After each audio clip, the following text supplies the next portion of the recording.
ഹൈക്കോടതിയിൽ സമർപ്പിച്ച പ്രാഥമിക റിപ്പോർട്ടിന്റെ അടിസ്ഥാനത്തിൽ ദ്വാരപാലക ശില്പപാളി ചെമ്പെന്ന് രേഖപ്പെടുത്തിയ ഉദ്യോഗസ്ഥരെ സസ്പെൻഡ് ചെയ്തിരുന്നു. 2019 അഡ്മിനിസ്ട്രേറ്റീവ് ഓഫീസറായിരുന്ന ബി മുരാരി ബാബുവിനെതിരെയാണ് ഇന്നലെ ചേർന്ന് തിരുവിതാംകൂർ ദേവസ്വം ബോർഡ് യോഗം നടപടിയെടുത്തത്. ഇന്നും ദേവസ്വം ബോർഡ് യോഗം ചേരുന്നുണ്ട്.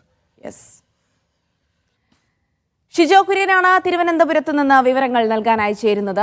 Shijo, good morning. അങ്ങനെ സ്വർണ്ണപ്പാളി കൊണ്ടുപോകുന്ന ദിനങ്ങളാണ് നമ്മളിങ്ങനെ കണ്ടുകൊണ്ടിരിക്കുന്നത്. നിയമസഭയിൽ സ്വർണ്ണപ്പാളി, അതുമായി ബന്ധപ്പെട്ട നടപടികൾ, അന്വേഷണങ്ങൾ, വലിയ ബഹളം അങ്ങനെ സ്വർണ്ണപ്പാളിയുടെ പേരിൽ നടക്കുകയാണ്. സ്വാഭാവികമായിട്ടും ഇത്രയും വിവരങ്ങൾ വരുമ്പോൾ പ്രതിപക്ഷമല്ല മറ്റാരാണെങ്കിലും, ഈ വാർത്തകൾ കേൾക്കുന്ന ആരാണെങ്കിലും പ്രതിഷേധം ശക്തമാക്കി പോകും. കാരണം അത്രയും വലിയ കൊള്ളയുടെ വാർത്തകളൊക്കെ വരുന്നുണ്ട്. അപ്പോൾ ഇന്നലെ നിയമസഭയിൽ നമ്മൾ കണ്ട രംഗങ്ങൾ, അതേപോലെയുള്ള പ്രതിഷേധം ആവർത്തിക്കാനാണ് ഇന്നും തീരുമാനമെന്നറിയുന്നു. അപ്പോൾ ഏറ്റവും പുതിയ പുറത്തു വരുന്ന വിവരങ്ങളുടെ കൂടി അടിസ്ഥാനത്തിൽ പ്രതിഷേധം ശക്തമാക്കാനുള്ള സാധ്യത കൂടിയുണ്ട്. ആദ്യം സഭയിൽ ഇന്നൊക്കെ നടക്കുമെന്ന് നോക്കാം, എന്നിട്ട് മറ്റു വിവരങ്ങളിലേക്ക് വരാം. ഷിജോ.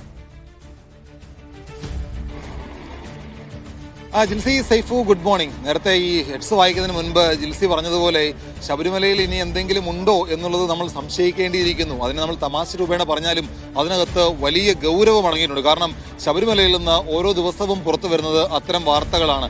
എന്തായാലും ശബരിമലയിലെ സ്വർണ്ണപ്പാളിയുമായി ബന്ധപ്പെട്ട വിവാദത്തിൽ കഴിഞ്ഞ 2 ദിവസമായിട്ടും നിയമസഭാ സമ്മേളനം അങ്ങേയറ്റം പ്രക്ഷുബ്ധമാണ്. കാരണം നമ്മൾ കഴിഞ്ഞ സഭാ സമ്മേളന കാലയളവിൽ പ്രതിപക്ഷം കൊണ്ടിരുന്ന ഓരോ അടിയന്തര പ്രമേയവും ചർച്ചയ്ക്കെടുക്കാം എന്നുള്ള നിലപാട് സംസ്ഥാന സർക്കാർ സഭയിൽ സ്വീകരിച്ചിട്ടുണ്ട്. അത് ചർച്ച ചെയ്യുമ്പോൾ സ്വാഭാവികമായിട്ടും അങ്ങോട്ടും ഇങ്ങോട്ടും വാദപ്രതിവാദങ്ങളൊക്കെ ഉണ്ടാവുകയും ചെയ്യുന്നുണ്ട്. എന്നാൽ കഴിഞ്ഞ 2 ദിവസമായിട്ട് ഇതിനു മുമ്പുണ്ടായിരുന്ന പോലെയല്ല. അങ്ങേയറ്റം ഈ ശബരിമല വിഷയം വലിയ തരത്തിൽ പ്രതിപക്ഷം നിയമസഭയിൽ സംസ്ഥാന സർക്കാരിനെതിരെ ആയുധമാക്കുന്നുണ്ട്. ഇന്നും അതേ രീതിയിൽ തന്നെയുള്ള പ്രതിഷേധം നിയമസഭയിൽ ഉണ്ടാകുമെന്നുള്ള കാര്യം ഉറപ്പാണ്. ഇതിനകത്ത് പ്രതിപക്ഷം പറയുന്നത് ദേവസ്വം ബോർഡ് പിരിച്ചുവിടുക, അതുപോലെ തന്നെ ദേവസ്വം മന്ത്രി വി എൻ വാസവൻ രാജിവെക്കുക. ഇതിനപ്പുറത്തേക്ക് ഇതിൽ കഴിഞ്ഞുള്ള മറ്റൊരു ആവശ്യവുമില്ല. അതല്ലാതെ ഒരു തരത്തിലും ഒരു ചർച്ചയ്ക്കോ അല്ലാതെ ഒരു സമവായത്തിനോ ഞങ്ങൾ ഒരുക്കമല്ല എന്നുള്ള കാര്യം പ്രതിപക്ഷം ഇതിനോടകം അറിയിച്ചിട്ടുണ്ട്. ഇന്നിപ്പോൾ നിയമസഭാ സമ്മേളനം രാവിലെ 9 മണിയോടുകൂടി ചോദ്യോത്തരവേള തുടങ്ങുന്ന സമയം മുതൽ ഇന്നലെ നമ്മൾ എങ്ങനെയാണോ കണ്ടത് അത് തന്നെ ഇന്നും സഭയിൽ ഉണ്ടാവാനുള്ള സാധ്യതയാണ് കാണുന്നത്. കാരണം ചോദ്യോത്തരവേള തുടങ്ങുന്ന സമയം മുതൽ പ്രതിപക്ഷ നേതാവ് ചെയറിൽ നിന്ന് എഴുന്നേറ്റ് സംസാരിക്കാൻ തുടങ്ങുന്ന ഒരു സാഹചര്യം ഇന്നലെ കണ്ടിരുന്നു. ഇന്നും അതുപോലെ തന്നെ സംഭവിക്കും. കാരണം പ്രതിപക്ഷ നേതാവ് തുടക്കത്തിൽ തന്നെ ഈ വിഷയത്തിനകത്ത് പ്രതിപക്ഷത്തിന്റെ പ്രതിഷേധം അറിയിക്കുകയും ദേവസ്വം മന്ത്രി വി എൻ വാസവൻ രാജിവെക്കണമെന്നും ദേവസ്വം ബോർഡ് പിരിച്ചുവിടണമെന്നുള്ള ആവശ്യപ്പെടും. അതിനുമപ്പുറത്തേക്ക് അതിനെ ഭരണപക്ഷം ഏത് രീതിയിൽ പ്രതിരോധിക്കും എന്നുള്ളതാണ് കണ്ടറിയേണ്ടത്. കാരണം ഭരണപക്ഷം പറയുന്നത് ഈ വിഷയം കോടതിയുടെ മേൽനോട്ടത്തിൽ അന്വേഷണത്തിന് പറഞ്ഞിട്ടുണ്ട്, അതിനെ പൂർണ്ണമായിട്ട് സംസ്ഥാന സർക്കാർ സ്വാഗതം ചെയ്യുന്നു.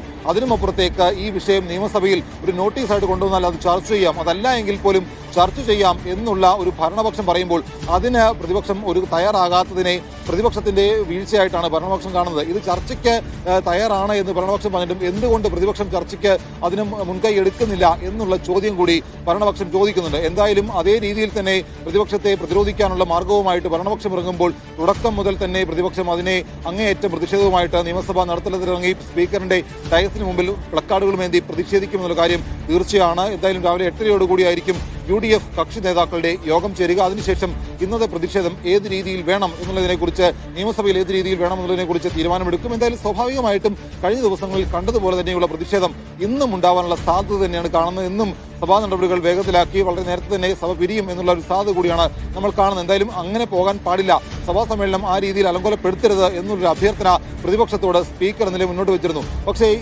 രാജിയിൽ കവിഞ്ഞൊന്നും തങ്ങളിപ്പോൾ ആവശ്യപ്പെടുന്നില്ല. കോടതിയുടെ മേൽനോട്ടത്തിൽ അന്വേഷണം നടക്കുന്നതിനെ സ്വാഗതം ചെയ്യുന്നുണ്ട്. പക്ഷേ രാജിയല്ലാതെ മറ്റൊന്നും, മന്ത്രിയുടെയും ദേവസ്വം ബോർഡ് പിരിച്ചുവിടുകയും അല്ലാതെ അതിൽ കുറഞ്ഞ് ഒന്നും ഈ പ്രതിഷേധം അവസാനിപ്പിക്കില്ല. കാരണം ശബരിമലയിൽ നടന്നത് വലിയ തരത്തിലുള്ള കൊള്ളയാണ് എന്നുള്ള ആരോപണമാണ് പ്രതിപക്ഷം ഉന്നയിക്കുന്നത്. ദ്വാരപാലക ശില്പം ഏതോ ഒരു സംസ്ഥാനത്തെ ഏതോ ഒരു കോടീശ്വരന് കോടിക്കണക്കിന് രൂപയ്ക്ക് വിറ്റു.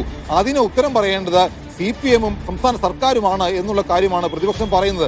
എന്തായാലും ഇതിനെ കൃത്യമായിട്ട് പ്രതിരോധിച്ചുകൊണ്ട് ഭരണപക്ഷം രംഗത്തുണ്ട്. കാരണം ശബരിമലയിൽ നടക്കുന്ന ഏതൊരു അന്വേഷണത്തെയും പൂർണ്ണമായിട്ട് സ്വാഗതം ചെയ്യുന്നു. സർക്കാരും CPM-ഉം ദേവസ്വം ബോർഡും ഇതിനെ എങ്ങനെ പ്രതിരോധിക്കുന്നു എന്നുള്ളതാണ് രണ്ടാമത്തെ കാര്യം. ഇന്നലെ ഇപ്പോൾ ചെറിയ ചില നടപടികൾ എടുത്തു. മുരാരി ബാബുവിനെ സസ്പെൻഡ് ചെയ്തു. കാരണം അന്ന് 2019 ഈ ഇടപാട് നടത്തിയ ഘട്ടത്തിലെ ഉദ്യോഗസ്ഥർക്ക് കാര്യമായ വീഴ്ച സംഭവിച്ചു എന്ന് പത്മകുമാർ ദേവസ്വം പ്രസിഡന്റും ദേവസ്വം മന്ത്രിയും ഒക്കെ പറഞ്ഞതാണ്. ആ നിലക്ക് മുരാരി ബാബുവിന്റെ സസ്പെൻഷൻ നിലവിൽ അതിന്റെ പ്രഖ്യാപനം വന്നു. കൂടുതൽ ആളുകളുടെ നടപടികൾ എപ്പോഴുണ്ടാകും, അതെങ്ങനെ ഉണ്ടാകും? ഇന്നിപ്പോൾ തിരുവിതാംകൂർ ദേവസ്വം ബോർഡിന്റെ നിർണായക യോഗം ചേരുന്നു എന്ന് മനസ്സിലാക്കുന്നു. ആ യോഗത്തിൽ എന്തെല്ലാം തീരുമാനങ്ങൾക്ക് സാധ്യതയുണ്ട്? സൈഫു, കഴിഞ്ഞ ദിവസങ്ങളിലൊക്കെ ദേവസ്വം ബോർഡിന്റെ യോഗം ചേരുന്നുണ്ട്. ആ യോഗത്തിന്റെ തുടർച്ചയെന്നോണമാണ് ഇന്നും ആ യോഗം ചേരുന്നത്. രാവിലെ 9 മണിയോടുകൂടി ദേവസ്വം പ്രസിഡന്റ് നേതൃത്വത്തിൽ ദേവസ്വം ബോർഡ് യോഗം ചേരും. ഇതിനകത്ത് ദേവസ്വം ബോർഡ് പ്രസിഡന്റും പറയുന്നത് സർക്കാർ നിലപാട് തന്നെയാണ്.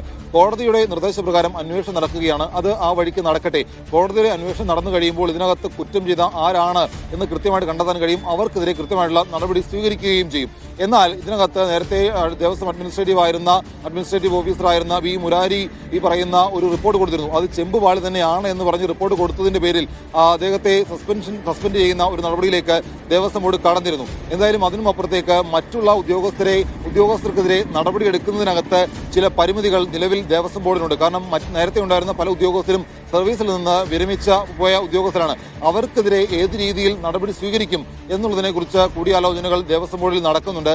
അവരുടെ ആനുകൂല്യങ്ങളടക്കം വിരമിച്ച ശേഷമുള്ള ദേവസ്വം ബോർഡിൽ നടക്കം ലഭിക്കുന്ന സർക്കാർ ആനുകൂല്യങ്ങളിൽ എങ്ങനെയൊക്കെ ഒരു പിടിച്ചുവെക്കാം, അല്ലെങ്കിൽ അതിന് ആ രീതിയിലൊരു നടപടി എടുത്തുകൊണ്ട് മുന്നോട്ട് പോകണമോ എന്നുള്ള കാര്യങ്ങളൊക്കെ ദേവസ്വം ബോർഡ് ആലോചിക്കുന്നുണ്ട്. അപ്പോൾ ഈ മുരാരിക്ക് അപ്പുറത്തേക്ക് മറ്റാരൊക്കെ ഇതുമായി ബന്ധപ്പെട്ടുകൊണ്ട് പ്രവർത്തിച്ചിട്ടുണ്ട്, ആർക്കൊക്കെ വീഴ്ചകൾ ഉണ്ടായിട്ടുണ്ട്, അത് കൃത്യമായി കണ്ടെത്തിക്കൊണ്ട് അവർക്കെതിരെ നടപടിയെടുക്കുന്ന ഒരു സമീപനം ഒരുപക്ഷെ ദേവസ്വം ബോർഡ് ഈ യോഗത്തിന് ശേഷം തീരുമാനിക്കുമെന്നുള്ള വിവരം കൂടി നമുക്ക് ദേവസ്വം ബോർഡിൽ നിന്ന് ലഭിക്കുന്നുണ്ട്. എന്തായാലും ദേവസ്വം വിജിലൻസ് ഇതിനകത്ത് അന്വേഷണം നടത്തി വരികയാണ്. കോടതിയിൽ സമർപ്പിച്ച പ്രാഥമിക റിപ്പോർട്ടിനപ്പുറത്തേക്ക് വെള്ളിയാഴ്ചയായിരിക്കും ദേവസ്വം ബോർഡ് അന്തിമമായിട്ടുള്ള റിപ്പോർട്ട് സമർപ്പിക്കുക.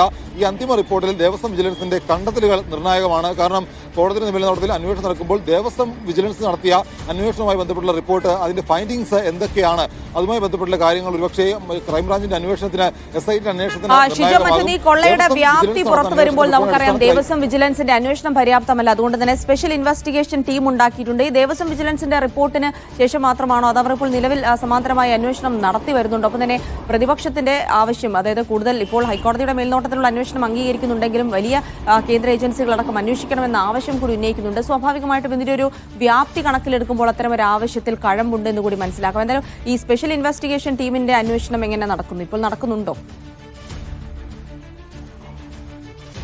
ജിൽസി, SIT അന്വേഷണം നിലവിൽ നടക്കുന്നില്ല. കാരണം കോടതിയാണ് പറഞ്ഞത് SITയുടെ നേതൃത്വത്തിൽ ഒരു അന്വേഷണം നടത്തണം, ഒരു SIT രൂപീകരിക്കുക.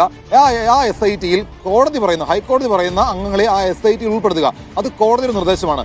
ക്രൈംബ്രാഞ്ച് ADGPയും ലോ ആൻഡ് ഓർഡർ ചുമതലയുമുള്ള ADGP H വെങ്കടേഷാണ് SITക്ക് മേൽനോട്ടം വഹിക്കുക. അതിനകത്ത് എത്ര ടീം അംഗങ്ങൾ വേണം, ആരൊക്കെയാണ് വേണ്ടത് എന്നുള്ള കോടതി നിർദ്ദേശം കൊടുത്തിരുന്നു.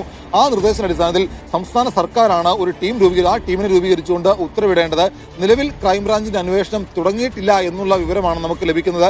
വെള്ളിയാഴ്ചക്കകം ഈ ടീം രൂപീകരിച്ചുകൊണ്ട് അന്തിമമായിട്ട് അതേക്കുറിച്ചുള്ള വിവരം കോടതിയിൽ അറിയിക്കണം എന്നുള്ള കാര്യം കോടതി പറഞ്ഞിരുന്നു. അപ്പോൾ ഇന്നോ നാളെയോ തന്നെ, അല്ലെങ്കിൽ വെള്ളിയാഴ്ചയ്ക്ക് മുമ്പ് തന്നെ സംസ്ഥാന സർക്കാർ ആ ടീം രൂപീകരിച്ചിട്ടുണ്ട് എന്ന് പറഞ്ഞ് ഉത്തരവിറക്കുകയും ക്രൈംബ്രാഞ്ച് ADGP H വെങ്കടേഷിന്റെ നേതൃത്വത്തിൽ അന്വേഷണം തുടങ്ങുകയും ചെയ്യും. നമ്മൾ കഴിഞ്ഞ ദിവസം ക്രൈംബ്രാഞ്ച് ADGPയുമായിട്ട് സംസാരിച്ചിരുന്നു. അദ്ദേഹം പറയുന്നത് ഹൈക്കോടതി എന്താണോ പറഞ്ഞത് അതിന്റെ അടിസ്ഥാനത്തിൽ ഞങ്ങൾ അന്വേഷിക്കും, ഇപ്പോൾ കൂടുതൽ കാര്യങ്ങൾ പറയുന്നില്ല, എല്ലാ കാര്യങ്ങളും അന്വേഷിക്കും എന്നുള്ള കാര്യമാണ് ക്രൈംബ്രാഞ്ച് ADGP പറഞ്ഞത്. നേരത്തെ ജിൽസി സൂചിപ്പിച്ചതുപോലെ ദേവസ്വം വിജിലൻസിന് കുറേയധികം പരിമിതികളുണ്ട്.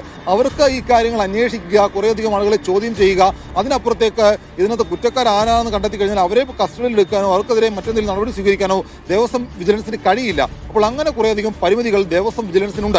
അപ്പോൾ അതിനപ്പുറത്തേക്ക് ദേവസ്വം വിജിലൻസിന് അന്വേഷണത്തിനകത്ത് ഗൗരവമുള്ളതാണ്. ദേവസ്വം വിജിലൻസ് ഇതുമായി ബന്ധപ്പെട്ടുകൊണ്ട് നടത്തിയ പ്രാഥമിക അന്വേഷണ റിപ്പോർട്ടാണ് കോടതിയിൽ സമർപ്പിച്ചിട്ടുള്ളത്. അന്തിമ റിപ്പോർട്ട് വെള്ളിയാഴ്ച സമർപ്പിക്കും.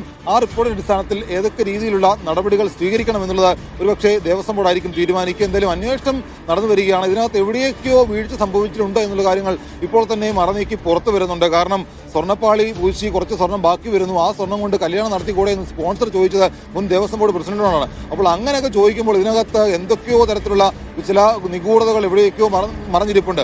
അത് കൃത്യമായിട്ട് പുറത്തു വരണമെങ്കിൽ അന്വേഷണം കൃത്യമായ രീതിയിൽ നടക്കണം, SIT അന്വേഷണം നടക്കണം. നേരത്തെ ഇപ്പോൾ ജിൽസി ചോദിച്ചതുപോലെ ഒരു സ്വതന്ത്ര കേന്ദ്ര ഏജൻസി അന്വേഷിക്കേണ്ടതെന്ന് ചോദിച്ചാൽ പ്രതിപക്ഷത്തിന്റെ ആവശ്യം അതാണ്. പക്ഷേ അതിനപ്പുറത്തേക്ക് ഇപ്പോൾ കോടതി അന്വേഷണത്തെ അവർ സ്വാഗതം ചെയ്യുന്നുണ്ട്. അപ്പോൾ ആ അന്വേഷണം നടക്കട്ടെ എന്നുള്ള നിലപാടിലാണ് നിലവിൽ പ്രതിപക്ഷമുള്ളത്. എന്തായാലും പ്രതിപക്ഷം തുടരുകയും ചെയ്യും.